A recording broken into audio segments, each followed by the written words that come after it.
Least anyone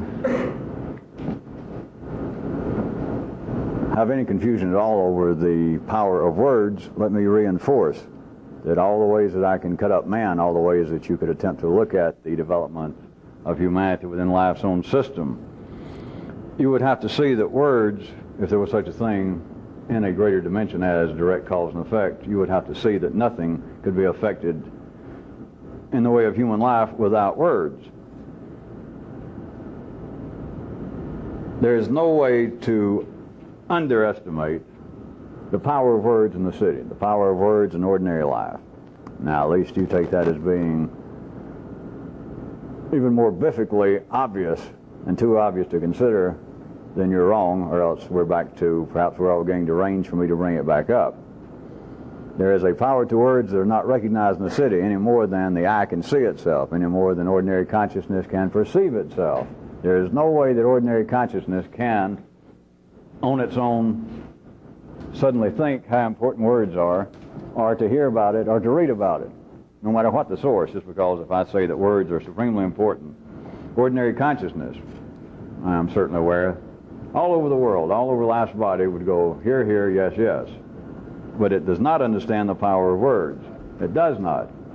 It is in the same position as the limits of the mind, being that which makes the ordinary intellect be able to function, and it cannot see its own limits.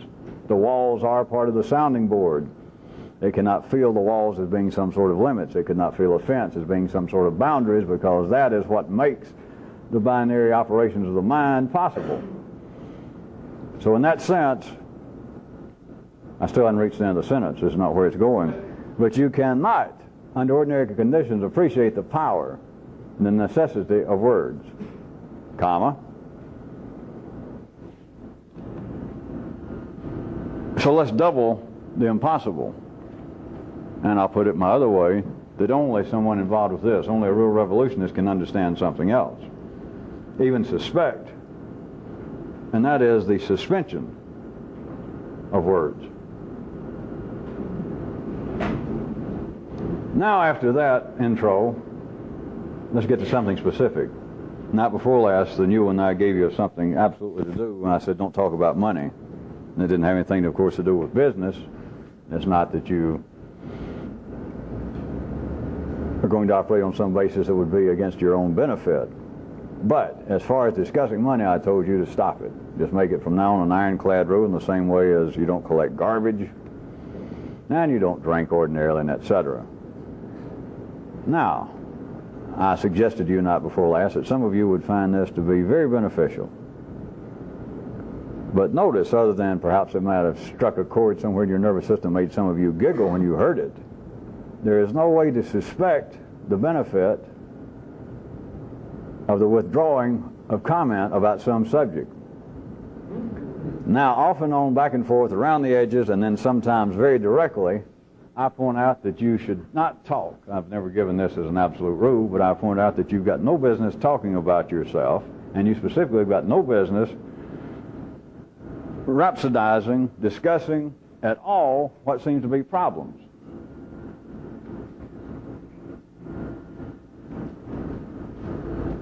There's only a small handful of you who have gone far enough with this that you really suspect the power of not commenting.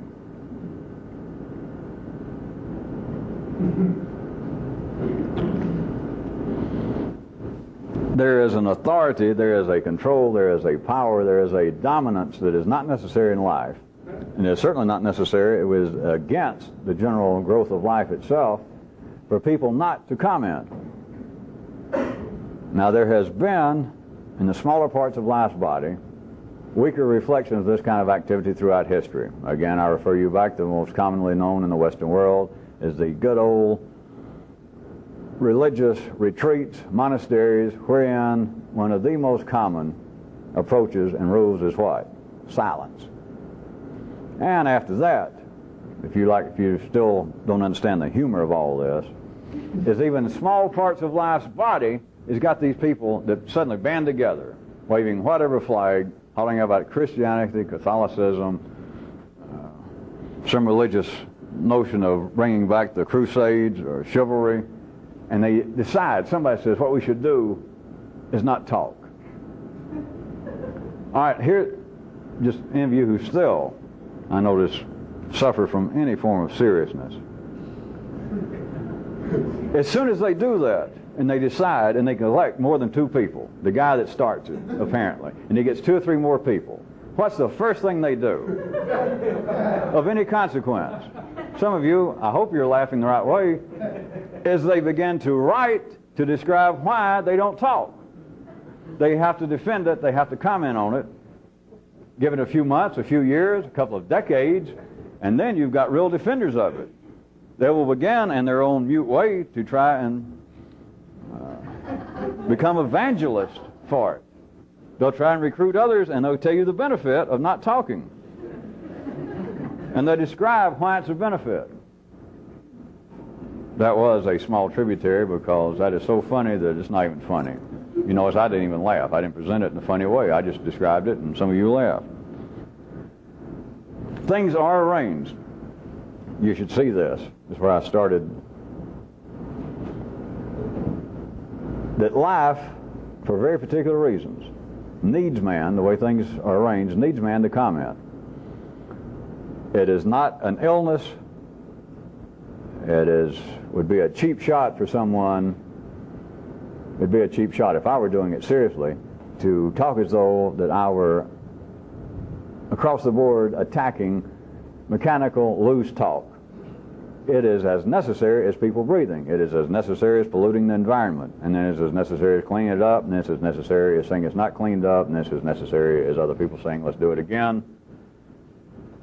Life is arranged to where not only people must comment, it is doubly arranged that in general, all of you should hear this, men are made to believe that if they do not comment upon what's taking place, especially problems, it will only do what? Compound it. You're correct.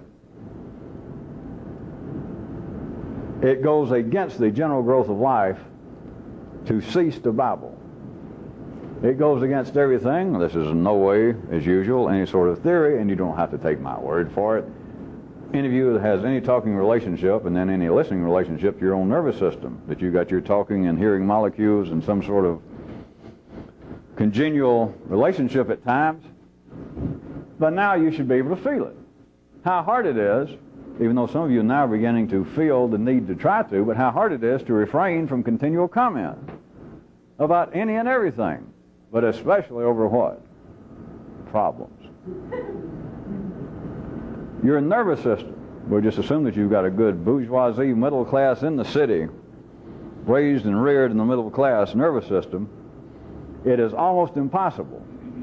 It's not psychological. It's not some mental weakness on your part. Your nervous system needs to comment on that which it finds to be stressful, that it finds to be distasteful. Then it comes out on the verbal level in ways in which it attempts to explain itself. Well, I'm coming on problems because it's probably good for my mental health, or I'm coming on problems because maybe it'll help others. I always like that one. I'm only here on the Phil Donahue show telling how I was raped and beat up as a child and misused, and I've lost all my business, and everybody on the street spits on me. I didn't come here for attention. I came to tell my story, and of course in my book here, which is on sale, I came on the off chance it would help others. Well, there's just so few humorous shows on TV, I can't resist seeing some of them. The thing is, you should know, it's not my fictitious man on the Phil Donahue show, it is you. It is almost impossible. Almost impossible. And please note, I have never made it an absolute rule not to talk about your problems. I've come very close, and some of you people, I've come real close, but you newer people over the last few years, you haven't been exposed to it, but it is almost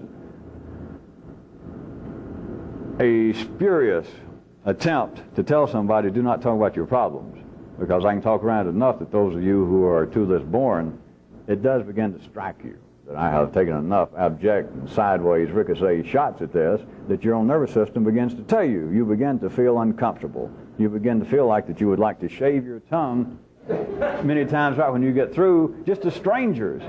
You'll find your own nervous system. You'll be standing in line at the 7-Eleven store, and somebody turn around and bump against you and go, oh, and then look down at the milk and say, can you believe the price of milk? And you say, Jesus Christ, I'm going broke having to You do it continually, you and everybody, and it may seem to be of no consequence, but it's of supreme consequence. Life needs it. Things are arranged to where you're supposed to continually comment on it, and it is almost impossible to withhold it. And it is only a few people even suspect, and I've been beating you over the head with it to get your attention, but then there are only a few people who ever suspect that there is a real benefit, that there is a power for a few people to withhold comment, to willfully withhold comment. Always remember that. We're not talking about there are people in the city that seem to be born verbally stoic. We're talking about to willfully withhold comment, because life is arranged to where the nervous system is transferring and transmitting energy in one of the ways that is singular to man through sound. What is it you guys call talk and conversation? It's through making the molecules vibrate, and then other people have little hearing molecules, and they hear it, and then they comment, and your hearing molecules hear it. There has to be the understanding that it is a willful act. And if you do not feel the benefit from it very shortly, then I would suggest that you may be deluded thinking that you really belong in this. Doesn't mean that you have to become a mute, because I'd hate to see you stuck in a trombone or much less a tuba. But you can comment, but as I let Kyroot keep hinting, it should be on just everything in the world that's of absolutely no consequence whatsoever.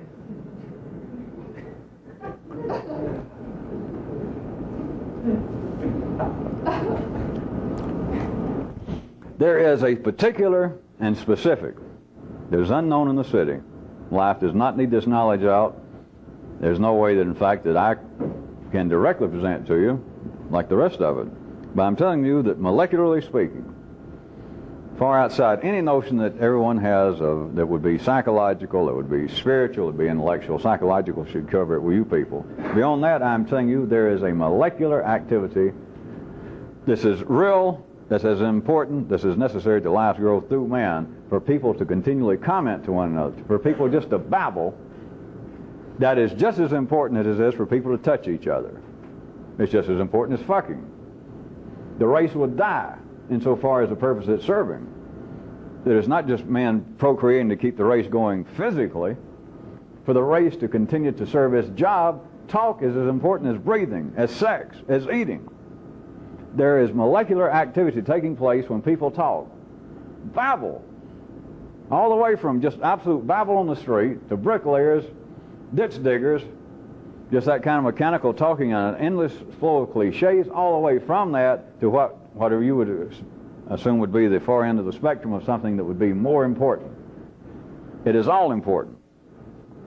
Now, in some small way, for this activity to continue to be produced within life, then I've got to point out to you on some small scale, but for you individually, which you've got to begin to feel and understand, but on a small scale, it is important that there be a segment of people, of other nervous systems, who willfully withdraw, and they engage in a lack of babble.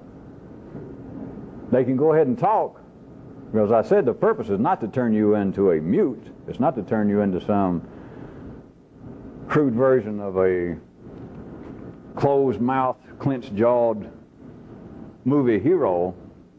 Although I pointed out to you before, don't you find it strange throughout history, or at least interesting, that at least on the masculine side, which has been the basis of all heroes and so-called role models up until now, what is the great heroes? They are not the Pee Wee Hermans, and I don't mean just physically. They are not people who talk a lot, all the way from Clint Eastwood and John Wayne till you look back in history and what little it mentions about the Alexanders, the Genghis Khanses. You have no recollection of them pointing out what a blabbermouth that guy was.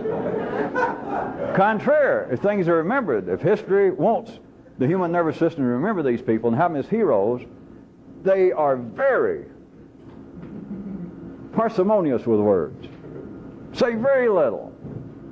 And of course then you could jump in and say, and then it could even be considered that their few words are of even more import since they said so few. You can say that if you want to. I am pointing out to you that there is a piece of life's knowledge that keeps filtering out into the general population of the city of such things as the hero is not a blabbermouth. He simply is not. It would not work You could not take, and when I say hero, even the anti-heroes as they're called, the Clint Eastwood's playing these guys that don't take any shit.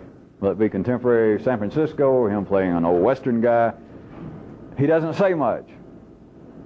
And this is not cultural. It's not the work of evil spirits. It is in the human nervous system that were it otherwise. Imagine that the guy rides into town. There's already trouble in town, and you see Clint coming, riding down off the plateau, and he comes in and he dressed up, and they're having this trouble, and this gang of guys have taken over the city, and they're making everybody very distressed, and they're giving them heartburn, and they've shot a few people, and you know, well, he's going to take care of them. And he comes into town, and as soon as he gets up, you hear this noise, and he's already talking to himself. You know that wouldn't work. And he is not going to stop all these bad guys. He's not going to get off his horse and talk to them. I don't mean just reason with them or threaten them. He's going to talk a lot. Hey, where'd you get that gun? I've seen an outfit like that. Don't you have a brother? Didn't you have a brother? Used to be he was a bank robber too over in Topeka. Hadn't I seen that? Hey, who's these other guys over there? Where are you guys from? What time did you get here? There is already in life's general nervous system, and it spreads out, that it strikes people. As I said, the reason I went through all this, in case you couldn't identify and feel me pointing out that heroes are, throughout history and in your own nervous system, that which seems to be somebody of some authority, somebody that you might either want to dance with backwards, that you would take this person as being a leader, as a hero, or they might make you and you couldn't do a thing about it. That's a hero. If you couldn't see it from the way in which I said that historically your own nervous system takes them and remembers them as being taciturn. If not that, look at it the other way. You cannot imagine heroes as blabbermouths. No, nobody can. Nobody, anywhere on this planet. It's a very small thing, you might say, because it just shows up primarily in literature, in the movies, in what seems to be the cultural arts. But it's in the human nervous system. If you went down to, if there were still of any significance now, a tribal village somewhere, a group of people still closer to the feral nature than being civilized, and you found the king right now. They're still dressed in feathers, and there's some places close to that. But if you walked in and they introduced you to the king, the people standing around guarding him, and there he is, they got no electricity, they're still living pretty close to the earth, still none of those conditions. And you see that they're respecting, that they treat him like so-and-so, and you walk up, you're not expecting, to say the least, a blabbermouth. It's not going to happen. If it is a blabbermouth, he's not going to become king. It's in life's nervous system. But look what a small thing it is. There are very few kings. There are very few heroes. Hardly any in reality. People don't even look for it in reality. They look for it on the screen. They look for it in movies. They look for it up here. The cheap movie. Those are too cheap to pay the price. You look for it up here. But not out in life. Some boys, and I guess it was true with some women, can have this kind of, this is a little off the subject, or off the main track, they can have a small piece of this by at least having the memory that their father was fairly closed-mouthed. They would probably describe it other ways, that he was just a good man, his word was good. I don't know, I like my father. I'm one of the few people that did, but I like my father. And if you really talk to him, you would find out, at least by their memory, if you start asking, well, did he talk a lot and gossip and just run his mouth? No, he didn't. No. Man of pretty few words, but when he said something, I listened. It's there, but it is not widespread. The general necessity of life is that people comment. Some of these ideas, and I'm not going to try to quote anybody, but all of you are well read enough, there has been so-called social comment and criticism throughout written history. Somebody of life making somebody pop up. Greek, Roman times, throughout history, and make some comment about how the masses engage in useless conversation. You could look at least in one part of the world, like that Old Testament story, the Tower of Babel. That talking so much, coming up, of course I guess they have now turned it around, it seems to be the main gist of the story was there was about to offend the gods, but look at the curse. Was how everybody just began to babble, and they couldn't even understand each other. And some of these religions, I think, even say that they believe that's where the actual division of languages and cultures came from. But the point is, what little I remember of the Old Testament, that actually the people couldn't understand each other anymore. Does that sound like anything new? Not just that somebody that speaks only French can't understand somebody speaking a Slavic language. It's not that crude. People speak the same language. There's been people popping up, parts of last body, that point out that by and large what you people are engaged in is babble. Good social critic. Says, boy, people talk too much. They just run their mouth and they don't talk about important shit. Important shit, of course, is whatever that critic says is important shit. And he's tired of hearing everybody talk about stuff that doesn't interest him. Life does, as always, has some criticism of itself. But it's on a very small scale, very limited, because there is no feeling has ever swept humanity. Some large segment of humanity, some group somewhere, some nation, some tribe, have never been overcome with the feeling of, hey, what we've got to do is quit talking so much. They say we've got to quit fighting so much, eating so much, we've got to quit dying so fast. But no group of people has ever, in some way in their collected wisdom or some leader pop up and say, all right, our problem is we talk too much. And they all go, here, here. We agree. Never happened, because people do not talk too much. There is energy that can be transferred, that must be transferred, that can only be transferred by human speech. Now, the parts of life's body that pop up, jumping back to these social critics and commentators, they, as everyone else's nervous system do, looks at what appears to be the content. They might say it's not simply that humans talk too much. It's that they talk about that which has no value.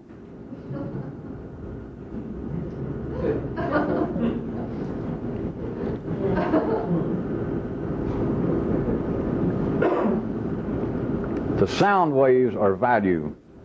The transfer of energy is the ultimate value. You're back close to one of the central areas that I keep trying to point to, is the way this almost turns into a kind of non-hostile burlesque that life does of itself. That is, of what people say, what people are driven to believe that life should be about, and then actually what's going on.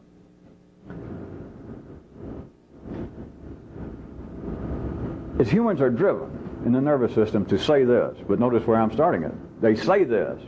So you got the problem going already. They say, and of course you believe, but they say that the whole point of human talk is to convey something.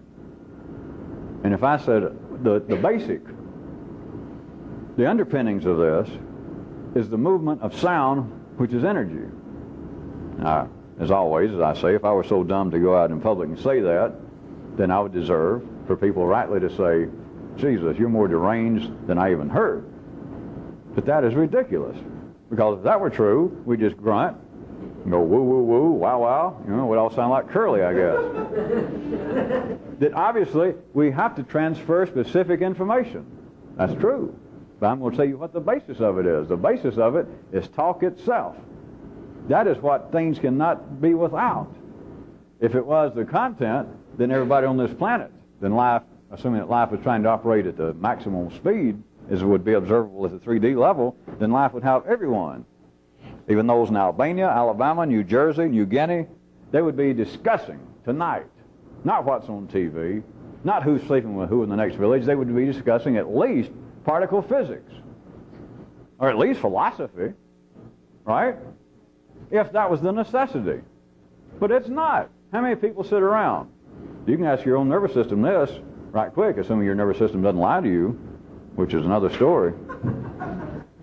How many people, forget New Guinea, forget less developed areas of life's body right now, how many people right here in the garden of intellectual and cultural Eden, the United States, the Western world, Western Europe, how many people at any given time are sitting around discussing, just try and now place yourself as an imaginary, clinically based social observer. How many people on this planet at any given time are discussing anything that could in any way be referred to as serious matters? Now, I don't mean serious matters that you got a stomach ache or that your wife left you. I'm talking about discussing the nature of what is life. You know, where did we come from? How many people? One, some guy talking to himself somewhere, and he's probably stoned. The point being, life does not need, except it makes people believe that. People say, well, the content of what's said has got to be the importance. It can't be, as you seem to be indicating, that the sound is the basis of it. The content is important, or else people will just babble. And to that I say, notice I said it without singing.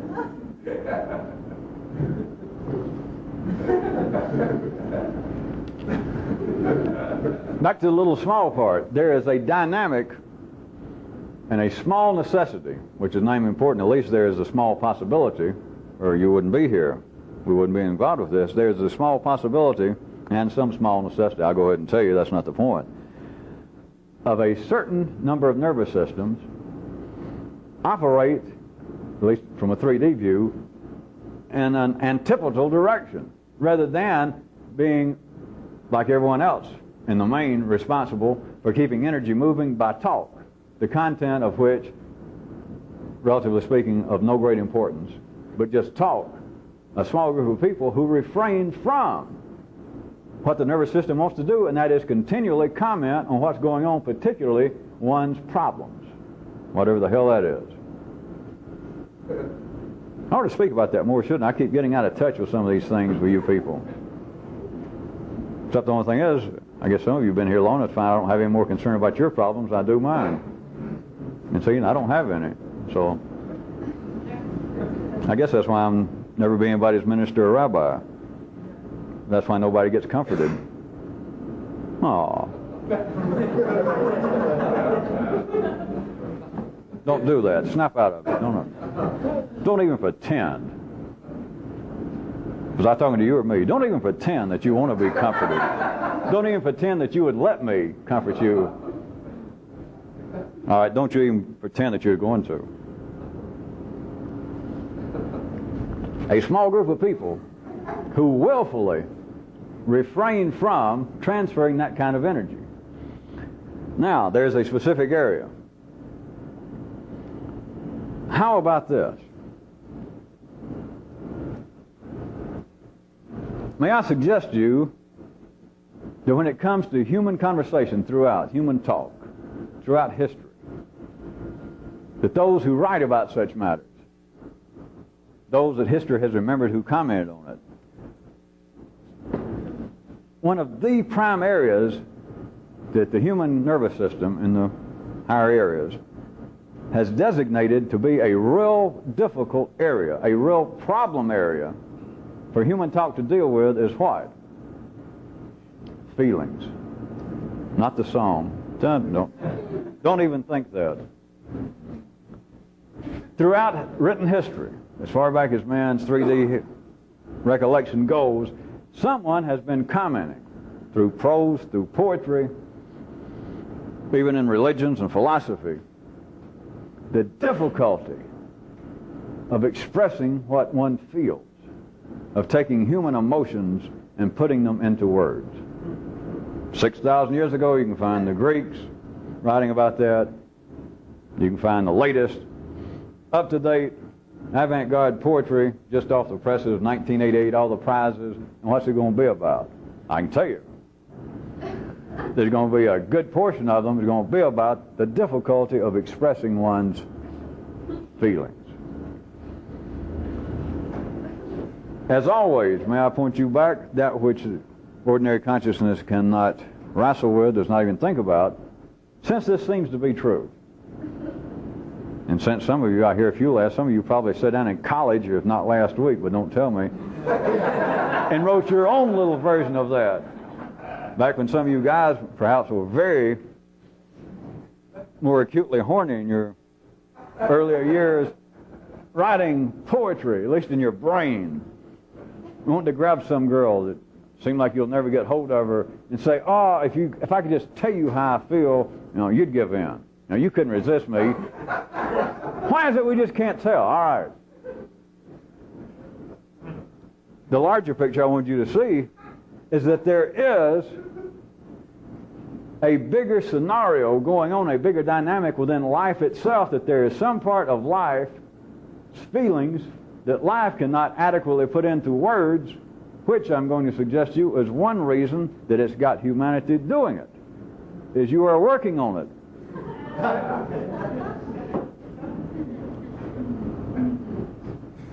If this is not clear enough right there, let me point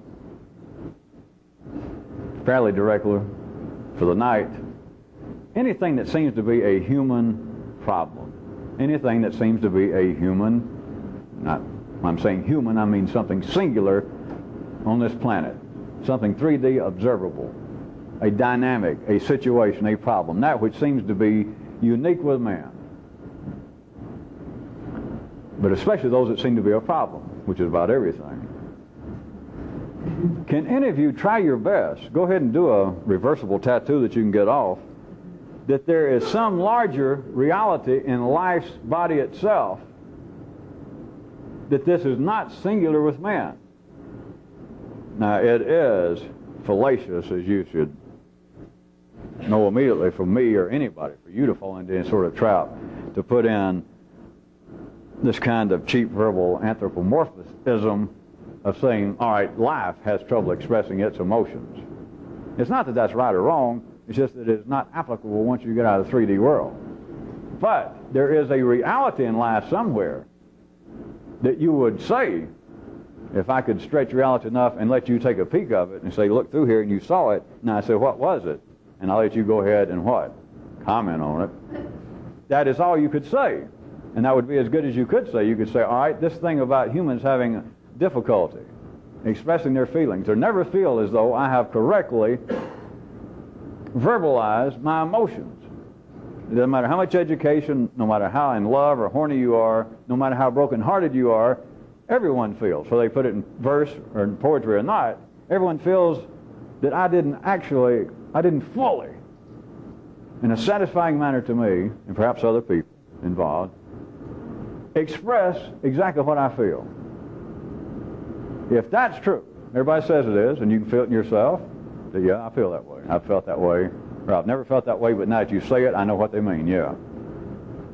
Do you think in some way that is singular to you and doesn't happen in life? If so, you believe that there are two closets, that everybody's in this closet except this other stuff that you don't want to deal with is in this other closet. Some sort of, I guess it'd be your own version of a black hole, speaking cosmologically. If it seems to be a blank, a problem, if it seems to be a situation with men, it is also on a greater level that would be, as I said, ultimately specious to verbalize in human words, but there is a similar reality, there is a larger situation like that in life. So, after having warned you, then I'll put it this way, real crudely for our fable time. Life itself cannot express what it feels in a satisfactory way verbally. Does that sound familiar? Yes, you were just talking about that. I knew I'd heard it. Once you begin to understand that this is true in anything, not because I said so, but you begin to feel, because your own nervous system knows this.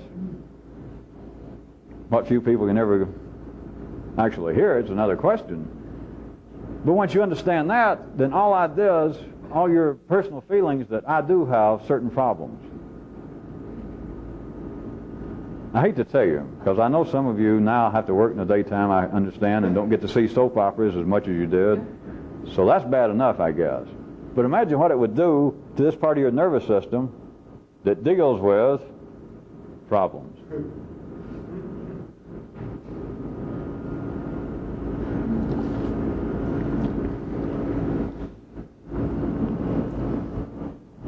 There is a specific molecular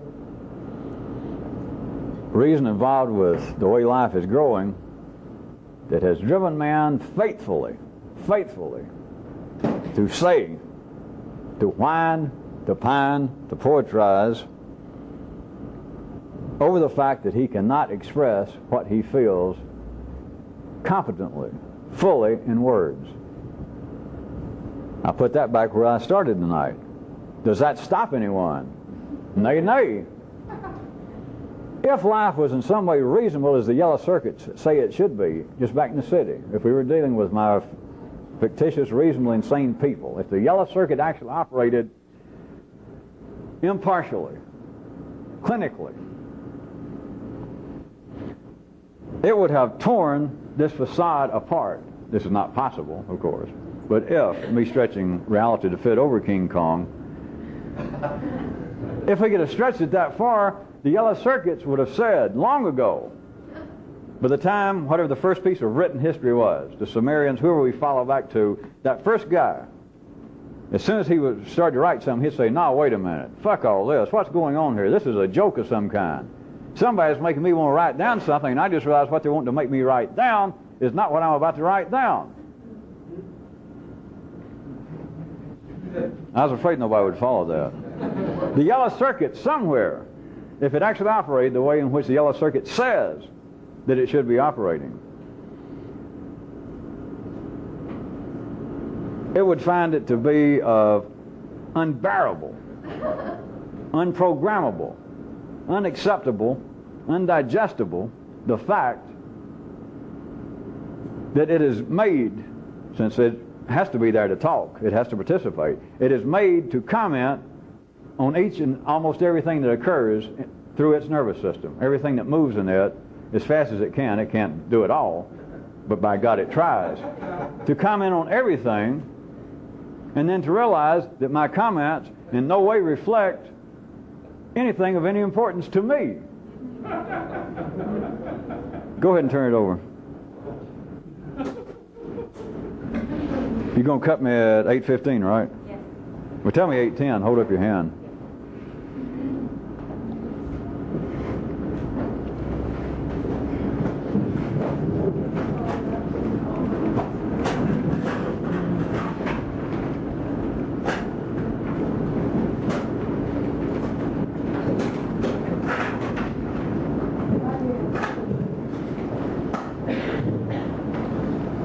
You back on?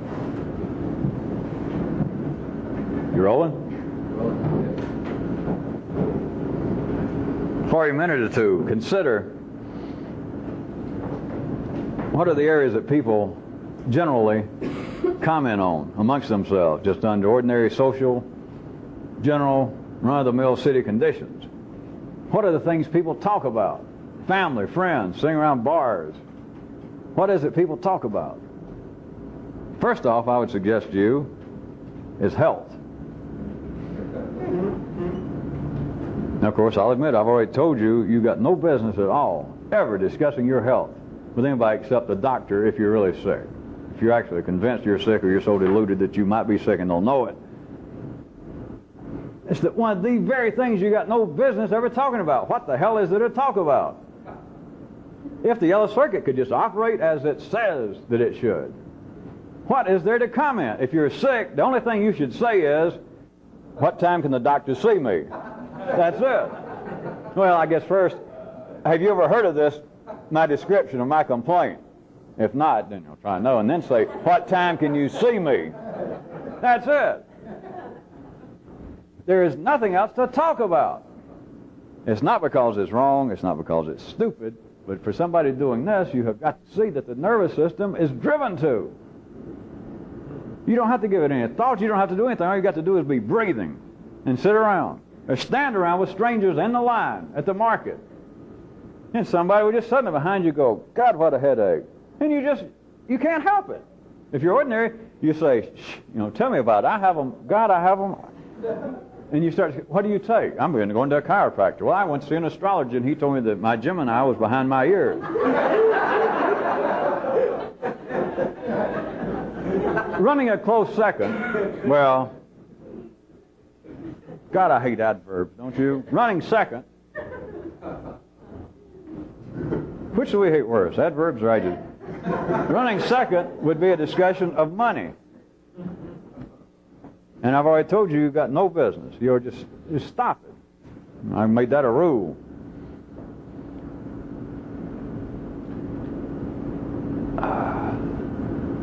Around you and your people, I don't know whether you've actually picked this up from me yet, but I can give you this as a rule, or at least you and your people, I'd strongly suggest to you, you got no business ever mentioning your age, which really has no great molecular importance to you nowadays unless you're probably already in your 30s, at least the women. Don't ever mention your age. It's just a form of discussing your health, but ever.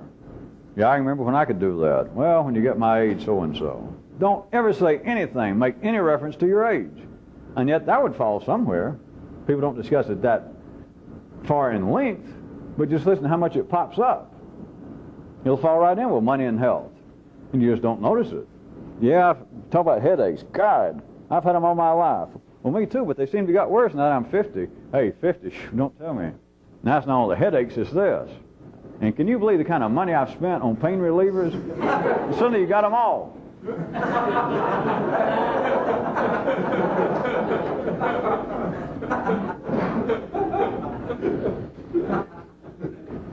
Another small aside, I think some of you are, it's not important, but are just generally read enough or might recall accidentally something from undergraduate back in college.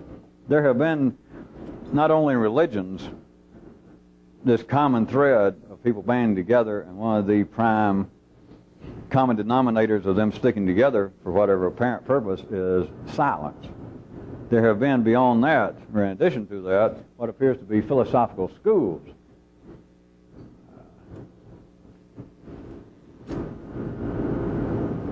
Apparently one guy popped up, and then some little group of people, they formed a school, and history remembers it to varying degrees, that proclaimed that people should be, in fact, I know in the West they keep translating the so-called Stoic schools of the Greeks into that. So I'm not going to try and give you a philosophy lesson, but they, now I guess it's through connotation, they accept that the Stoic school was that whatever happens, just happens. It's chin up old stick, and you don't let anybody know about it. That you do play John Wayne and Clint Eastwood. I don't know how they heard about him back then, but anachronism seems to know no bounds. There have been, throughout history, just pops up, and I'm not talking about this kind of real activity, but another reflection of it, that people would be better off, that we all got bad luck, we all have bad health, and our back hurts, and we all have headaches, but you'd be better off, and then they, of course, turn it into a 600-page tome about why you shouldn't talk about it. That, well, at least you should cut down on talking about it. That you shouldn't always be harping on it. And, of course, that's just another version of doing it. It is extremely, extremely difficult. You got your own nervous system to deal with, not listening to me talk about it. You got your own nervous system to realize that if, literally, under ordinary conditions, if you took away you commenting, you and everyone else back in the city, took away you commenting on your health in any way, not playing games, not you trying to weasel out of it, of making any comment on the state of your health, the state of your finances, money in general, or your health, your age, what would there be left? Oh, I'm sorry. General criticism. I keep forgetting that one. Just general criticism of life. Because you can comment on the goddamn Democrats or the Mets and apparently not mention your age, health, or money. Just goddamn them. If you took that out, what conversations would be going on amongst people in general? I got another sip here. We'll take a short... Think right quick. What would be left? What would go on? It is almost impossible to realize that, to hear that it has any validity. Then it's just a few people at any given time have their own nervous system in such a way that it just strikes them at all that there might be some benefit in pursuing this, in considering the matter. And even fewer still, to begin to understand and feel for themselves. It's not a matter of you being converted, me talking you into it. You either have the potential or you don't. To understand that a willful act of withholding these continual comments, of engaging in a lack of babble, is a power. It is not some sort of passive act. It is not a withdrawing from life. It is, in fact, secret power. And of course, I don't mean it's going to make you win the lottery or be super attractive suddenly to the opposite sex, but there is a power, and enough of you have been through this, as you had your own taste, you know what I mean. That's just a word. But there is a kind of power of withholding comment that is singular. There is absolutely nothing like it. Of having your whole nervous system, you're in the midst of everyone else's nervous system, and yours. It's just right behind the fence, right outside the stadium, and it's screaming out the correct answers, the correct criticism to everybody else, the correct comments, some of them extremely witty, if not piercing. And you don't. You don't say a word. And inside of you, it sounds like not just one voice, not just a partnership. The 80,000 people at the Super Bowl, they're screaming behind you, it's you. All the witticisms. And you don't say a word. Or if you say anything, it's to teach the crowd back there a lesson. But once they all get through and somebody looks at you like, what do you think? You say, I couldn't agree more. Love it, love it, love it. Doesn't even matter what they're saying. What really brought this on was me bringing up anything as crude as I did night before last of telling you that from now on this is an absolute rule. Since I've started, let me, for you newer people, throw in the ones that I've already mentioned tonight that perhaps you had not been directly exposed to, since people keep coming in here at staggered times. Here, out on tape, other times, other places. If you're going to continue with this, don't talk about money. It's not an excursion, this is a rule. Do not talk about your health with anyone, except for your own benefit, like a doctor. Such as if you're going to, you got to discuss money with somebody when you go to get a new job. So don't give me all that. But don't discuss, under social conditions, money, your health, and don't ever mention your age, probably even to your doctor. That one you can get by with. I give you something to remember, because the rest of them, sometimes you got to talk about money. I understand that. Back in the city, and sometimes you got to talk about your health if you get sick. But you got no reason to talk about your age. And you got no reason to ever criticize.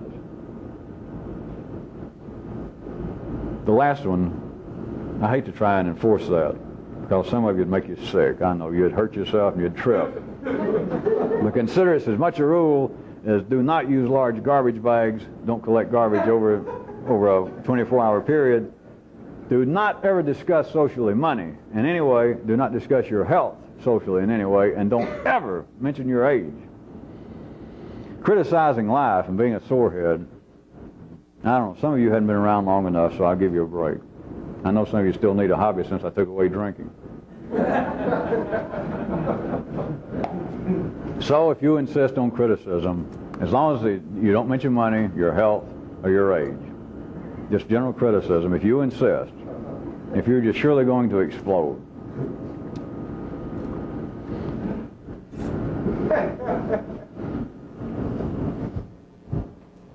See if you can find a segue into this one. Reputations are made during times of great calamity, chaos. Crises are, at the very least, great stress. Now, when you think of the population of the state of man, my old picturization of drawing my circle and the state and the institutions and the rulers and the power and the dominant and submissive dynamic, and then that as the occurrence within man, normally referred to, I guess, as his psyche, the inner life of man, being a similar situation, as if there was a choice. Not enough of you ever get that. You still believe that there's another closet. You still believe, too many people's nervous system, that there is an out there. I know. I'm just as heartbroken about it as you are. But if you would quit talking about your health and money and your age, you might be all right. In the city, in ordinary life, everybody has got to have a reputation. That's the only reason you have heroes. The nervous system knows that it is not complete.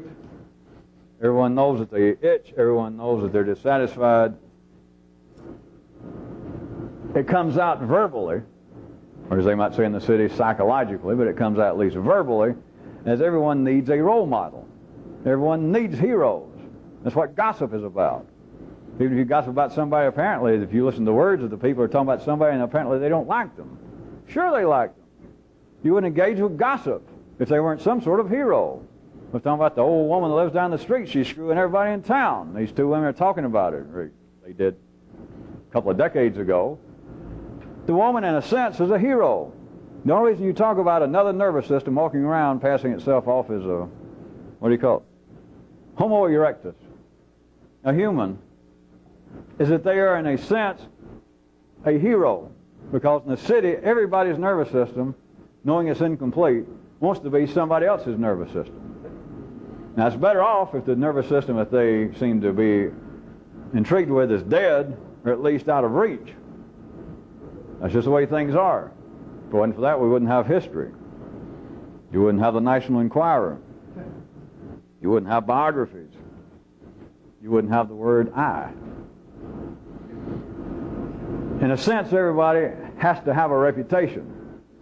And to varying degrees, everyone in life seeks to establish a reputation. At the very least, I don't mean that you're out seeking overt fame and fortune, or at least fame, but to establish a reputation at the very minimal level is to have what? What appears to be a fairly stable I. That your reputation is, yes, I'm Fred. Yes, I'm John, Mary.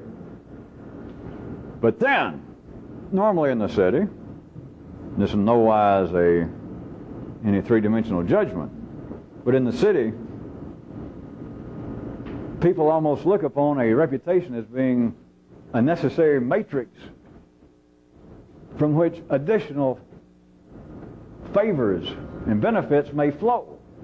That if, perhaps I can't be the most famous artist, composer, musician, writer in the city, but if I had any reputation,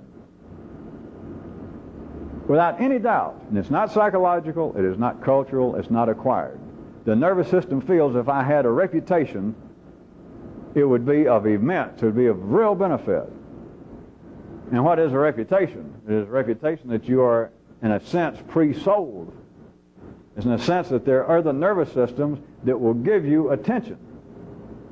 Whereas most people, the attention the most they get, when you're a child, you got your mother and your father. And under prime conditions, you might get attention to varying degrees from both of them. Then as you get older, you get attention from a sexual partner, and maybe one or two friends. But a reputation is that you get attention from a wider spectrum of people. You get attention from dozens of people at the very least. There's no magic number for this, but it's got to be dozens and dozens of people. Now, also in the city, your own nervous system, you do not take attention as being anything real. And once or twice I've tried to point out, and especially since you people in here in other cities, I've had you do public activities, and some of them you've done on your own. Standing on stage in front of any group of people is a prime form of the dominant submissive dance. And being on stage, you've got people's attention, whether it be here of you giving some talk, giving a lecture, you staying up and say, my next song is going to be, my next dance number is going to be, and there's a number of people, forget how much they paid or what they paid or where they came from, you've got people that sit there and they say, and here he or she is, and they're going to do so-and-so, and you walk out and say, well, I'm ready to do it. And you've got these people going,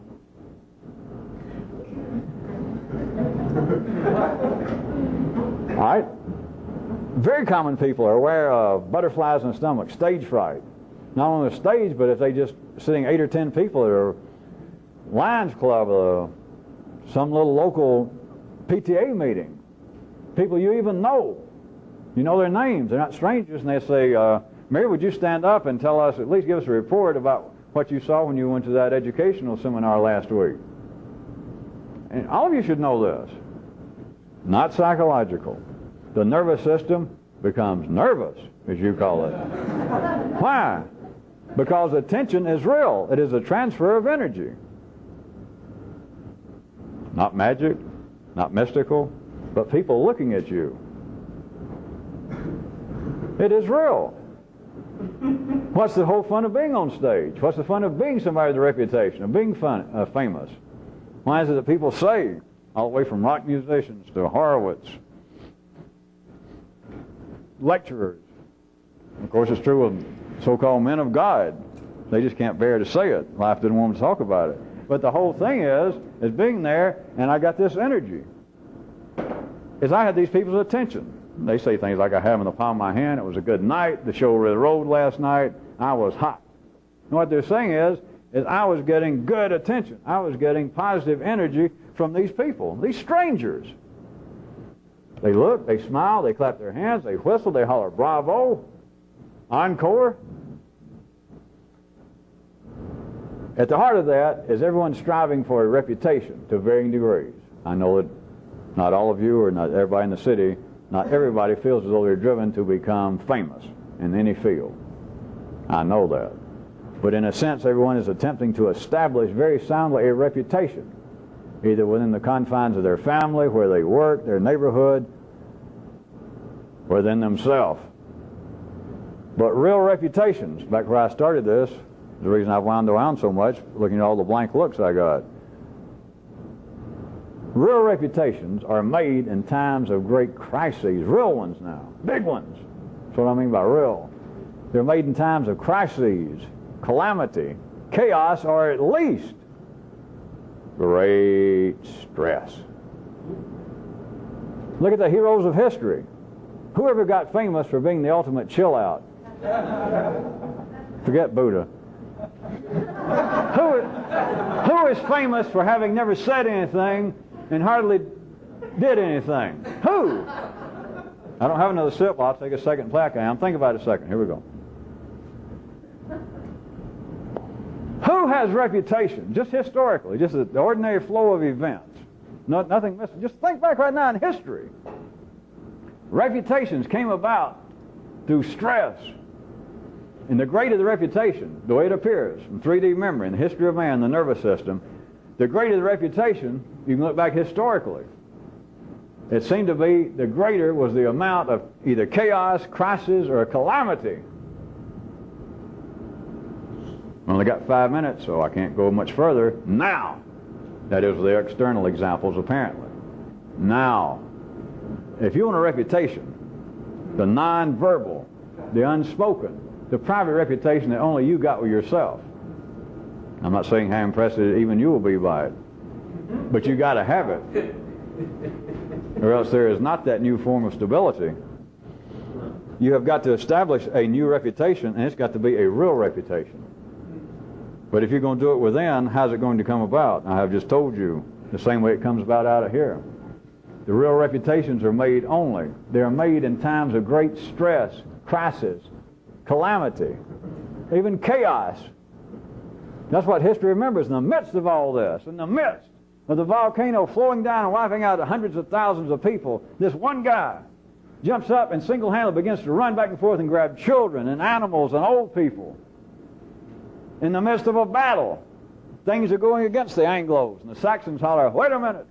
One guy stands up. Nobody ever heard of him before. No royal blood. He stands up and he says, "We shall not retreat. Follow me." One guy has an idea. This is getting, I'm really pushing it to only have 4 minutes left, but apparently a man, even in the area of so-called science, can have an idea. But those that really now seem significant, there was a amount at least of great stress. That is, there was a great resistance to even the scientific, what apparently should have been a non-passionate idea. The reputations do not come from those who do not do anything. They do not come about from those that apparently have no chaos, no calamities, etc. Now, does anyone involved with this, do you have to go out and look for new crises, calamities, and chaos or stress? I won't even, like I'm taking a sip to give you a moment to think about it. You don't have to go. All you got to do, as long as you still got your nervous system, it's operating. Check if you're breathing, it's going. You got all the chaos, you got all the crises, you got all the pressure you need. But what is it people in the city talk about? What is it that humans in general are made to believe? Is I want out of this crisis. I want to get out of this stress. My whole life is nothing but a what? I've heard the word earlier. Problem. That's it. My life is just one problem. Jesus, would I be happy if I had no problems? If you had no problems, you'd have no nervous system. You would have no nervous system and would pass for being conscious. But if you're going to establish a new kind of reputation with you, those of you that now beginning to have a new kind of higher nervous system dream about what it might be like not to be driven to mechanically talk about this and that, not to feel as though life is going down the drain when I'm just convinced it's not and my nervous system can't seem to accept it. What you're attempting to do is establish a kind of reputation by, I'm telling you, they come about through end times of chaos, calamity, crisis. And it's there all the time. And I do not mean that you have got to stir up a new kind of crisis or look and trying to find In fact, you do have some fatal disease. I'm talking about the run-of-the-mill energy that flows through the human nervous system, that you believe that this is a continuing time, minute by minute in the city. That's why I tried to give you a spectrum all the way from at least stress, all the way into goddamn complete chaos, calamity. In there is the nervous system, alive. If you're going to make a reputation, there's where to make it. Of course, that may have a slight variation for you people getting this in Southern California. Just a joke.